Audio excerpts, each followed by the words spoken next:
Positive homeopathy, doctor care, మీరొక doctor చరిత్రలోనే చాలామంది చాలా విషయాల్లో మీరు సాల్వ్ చేసుకుంటూ వస్తున్నారు.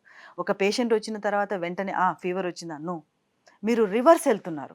ఎందుకు వచ్చిందని పక్కన పెడితే, దాన్ని ట్రిగ్గర్ చేయడానికి మీరు చాలా క్వెషన్స్ నన్నే అడిగారు.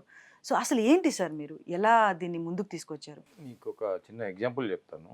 రీసెంట్ ఒక 2 డేస్ బ్యాక్ ప్రాక్టీస్‌లో ఒక హ్మ్. పేషెంటు, హ్మ్. "సార్ ఇన్ని డీటెయిల్స్ ఏ డాక్టర్ అడగలేదు. హ్మ్. ఇంత కేస్ అనాలిసిస్ ఏ డాక్టర్ చేయలేదు. హ్మ్. అసలు దేనికి" అన్నాడు. ఎందుకడుగుతున్నారు? ఎందుకు అడుగుతున్నారు? ఆ! నేను చాలా డాక్టర్‌లని తిరిగాను. తిరగని డాక్టర్లు లేరు. హ్మ్. ఏ డాక్టర్ కూడా ఒక డెప్త్ అనాలిసిస్ అసలు ఒక మొత్తం ఇన్ఫర్మేషను హ్మ్. ఒక డాక్టర్ తోటి ఇన్ఫర్మేషన్ తీసుకోవడము, మళ్ళా దాన్ని మీరు ఆన్సర్ చేయడము, నాకు ఎక్స్‌ప్లెయిన్ చేయడం అనేది హ్మ్. ఇట్ ఈస్ ద హ్మ్. యాక్చువల్లీ నాకైతే చాలా కొత్తగా ఉంది. బట్ హ్మ్. చాలా ఆనందంగా ఉంది. హ్మ్. బట్ అసలుకి ఇటువంటివి మిగతా డాక్టర్లు ఎందుకు చేయడం లేదు? ఎందుకంటే చాలా మంది డాక్టర్‌కి టైం లేదు. టైం లేదు. ఒక 2 మినిట్స్ పేషెంట్‌తో మాట్లాడడానికి కూడా యెస్. టైం లేదు. యెస్. 20 మినిట్స్, 15, 20 మినిట్స్ ఒక డాక్టర్‌తో ఒక పేషెంట్ తోటి డాక్టర్ స్పెండ్ చేయడం అనేది కంపల్సరీ. ఎందుకంటే హ్మ్. ఇప్పుడొచ్చిన ఇన్వెస్టిగేషన్స్ ఒకప్పుడు లేవు. అవును సార్. క్లినికల్ ఇన్వెస్టిగేషన్సే 99% జరిగేటివి. హ్మ్.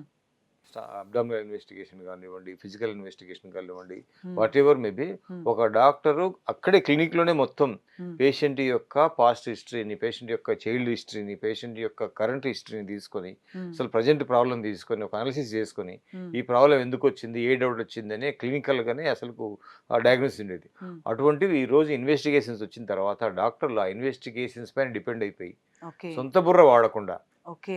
సొంత నాలెడ్జ్ వాడకుండా హ్మ్.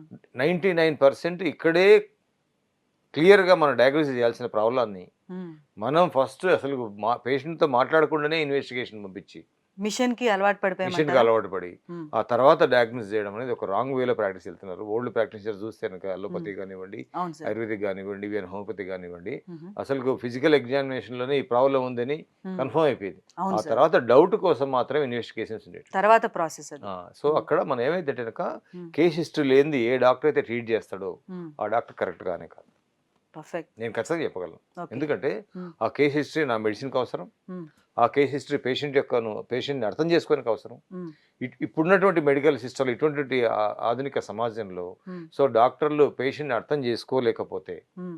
సో, ఫ్యూచర్‌లో మనకు అంటే గనక పై ట్రీట్మెంట్ అవుతుంది. హ్మ్. కాంప్లికేట్ ట్రీట్మెంట్ అవుతుంది. ఇంకా ఫ్యూచర్‌లో హ్మ్. ఇంకో ప్రాబ్లమ్‌కెళ్ళిపోయేటువంటి మన సిస్టమ్ బాడీలో ప్రిపేర్ అయిపోతుంది. ఈరోజు మిమ్మల్ని నా గెస్ట్‌గా పిలవడానికి కూడా మెయిన్ ఉద్దేశ్యం ఏంటంటే, నా ఫ్రెండ్‌తో నేనొచ్చినప్పుడు, నా ఫ్రెండ్‌కి ఇలా ఒక స్ట్రోక్ వచ్చింది అని మీ దగ్గరకొచ్చినప్పుడు, మీరన్న క్వెషన్ నన్ను చాలా ఇన్‌స్పైర్ చేసింది. మీరు ప్రీవియస్ జనరేషన్స్‌లో ఏమన్నా ఇట్లాంటి ఇష్యూస్ ఉన్నాయా? ఏమన్నా ఆందోళనలున్నాయా? ఏమన్నా జరిగినాయా? ఇలాంటి ఒక హిస్టరీ అడిగారు. సో, ఆ హిస్టరీ వెనక జెనెటికల్ ప్రాబ్లమ్ ఉందా అనే ఒక ఆలోచనే నాకు కలిగించేలా చేశారు. అది. నిజంగా ఇప్పుడొచ్చే డిజార్డర్స్ అన్నీ జెనెటికల్ ఇష్యూసే అంటారా? ఇవన్నీ జెనెటికల్ గాదు. Hmm. Emotional disturbances. First and time and వింటున్నాను. Medicinal disturbance. Okay. Medicinal separation వలన, హుహు. ఎమోషన్ డిస్టర్బెన్స్ వలన హుహు. ఒక ప్రాబ్లమ్ తయారైతది. ఓకే. ఈరోజు స్ట్రోక్ వచ్చిందంటే గనక దీని వెనకాల ఎంతో స్టోరీ అయితే గాని స్ట్రోక్ రాదు. ఓకే. హ్మ్. ఈరోజు స్ట్రోక్ రావటానికి హ్మ్. ఎంతో మన డిస్టర్బెన్స్ అయ్యి బాడీలో ఎన్నో ప్రాబ్లమ్స్ సప్రెస్ అయిపోయినాక హ్మ్. దెన్ ఎమోషనల్ డిస్టర్బెన్స్ తోటి స్ట్రోక్ వస్తది. ఉట్టిగా స్ట్రోక్ రాదు. అంటే మన హార్ట్ ప్రాబ్లమ్ రావాలి అంటే గనక 70 ఇయర్స్‌కో, 80 ఇయర్స్‌కో బాడీ మొత్తం వీక్ అయిపోయినప్పుడు హుహు. 80 ఇయర్స్ గాని, 70 ఇయర్స్ గాని, ఈవెన్ 90 ఇయర్స్ గాని హుహు. లాస్ట్ మూమెంట్‌లో మనకు కనిపించేటువంటి సిస్టమ్. మధ్యలో 30 ఇయర్స్‌కే, 40 ఇయర్స్‌కే, 50 ఇయర్స్‌కే హార్ట్ ప్రాబ్లమ్ వచ్చింది అంటే గనక హ్మ్. సంథింగ్ నీ యొక్క సిస్టమ్‌లో డిస్టర్బెన్స్ జరగడం వలన ప్రాబ్లమ్ హార్ట్ దాకా ఎళ్ళిపోయింది. ఓకే. ఈ హార్ట్ స్ట్రోక్ వచ్చేటువంటి అవకాశాలు ఈ పాస్ట్ మెడికల్ హిస్టరీ ఆ రూట్ కాజ్‌ని ట్రీట్ చేస్తేనే హ్మ్.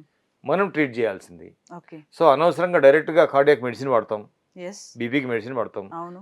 నెక్స్ట్ స్ట్రోక్ రాకుండానో లేకపోతే ఇంకేదో మెడిసిన్ వాడతాం. హ్మ్. టెంపరరీగా మనకు టైర్‌కు ప్యాచ్‌ని క్లియర్ చేస్తామే గానీ, హ్మ్. అసలు ఆ టైర్‌లో ప్రాబ్లమ్ రాకుండా ఉండాలి. అసలు పర్మనెంట్‌గా మన సొల్యూషన్ గురించి ఏ డాక్టర్ కూడా ఆలోచించడం లేదు. హ్మ్. అటువంటి గొప్ప మెడికల్ సిస్టమ్ హోమియోపతి అని చెప్పొచ్చు. Very nice sir. Very nice answer. ఎందుకంటే చాలా మంది కూడా ఇప్పుడు ఒక చిన్న బేబీని గూడా ఒక చిన్న స్టమక్ అప్‌సెట్ అనగానే హాస్పిటల్స్‌కెళ్ళిపోయి 5 రోజులు యాంటీబయాటిక్స్ వాడుతున్నారు. రియల్‌గా ఇప్పుడు మన జనరేషన్స్ చూస్తే గ్రాండ్ మాస్ కానీ, మనకేదైనా చిన్న కడుపు నొప్పొస్తే ఒక ఔషధమో, లేదంటే ఒక మజ్జిగనో తెచ్చి మనకిచ్చేవాళ్ళు. ఇప్పుడు ఎమోషనల్‌గా మీరొక మాట వాడారు. ఏంటి? ఎమోషనల్ లాస్ అనేది హెల్త్‌కి అతిపెద్ద ట్రిగరింగ్ అనేసి. అంటే ఈ ఎమోషనల్ లాస్ ఎందుకొస్తది? అసలు మీరు ఇప్పుడు చూపించేటువంటి తల్లిదండ్రులు పిల్లల పైన ప్రేమ అనుకుంటున్నారు. ప్రేమ కాదు అది. ఇన్‌సెక్యూరిటీ అంటారు దాన్ని. ఎట్లా సార్ అది? అదొక ఇన్‌సెక్యూరిటీ. ఓకే. పిల్లల పైన ఒక ఇన్సెక్యూరిటీ తోటి ప్రేమ చూపిస్తున్నారు, ఒక భయంతో ప్రేమ చూపిస్తున్నారు. It is not a real love. Very రియల్గా గుడ్. పిల్లల గురించి లవ్ చేసే వాళ్ళు చాలా తక్కువ.